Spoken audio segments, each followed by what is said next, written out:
ప్రతి ఒక్కరి జీవితంలో ఉండేవి 24 అవర్స్. బట్ ఈ 24 అవర్స్ని ఎవరు ఎంత పర్ఫెక్ట్గా యూస్ చేసుకుంటున్నాము అన్నదే మ్యాటర్. నేను ఈ 24 అవర్స్ని 3-8 అవర్స్ లాగా డివైడ్ చేసుకుని వాటిని కొంచెం ప్రొడక్టివ్గా యూస్ చేసుకోవడానికి ట్రై చేస్తూ ఉంటాను. సో ఫస్ట్ 8 అవర్స్ వచ్చేసి నేను వర్క్ చేయడం, దాంట్లో వీడియోస్ చేయడం కావచ్చు, కంటెంట్ ప్రిపేర్ చేసుకోవడం కావచ్చు, ఇలాంటిది ఏమైనా నేను ఫస్ట్ 8 అవర్స్లో వర్క్ చేస్తాను. దెన్ సెకండ్ 8 అవర్స్లో మాత్రం నేను కొన్ని ఫార్ములాస్ యూస్ చేస్తాను. ఒకటి 3H and 3F and 3S. 3H అంటే హెల్త్, హైజీన్ అండ్ హాబీ, ఈ మూడింటి మీద కాన్సన్ట్రేట్ చేస్తాను.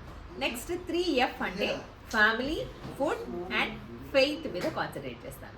నెక్స్ట్ 3S వచ్చేసి సర్వీస్, సోల్, మన సోల్ ఉంటుంది కదా, సోల్ అండ్ స్మైల్ మీద కాన్సన్ట్రేట్ చేస్తాను.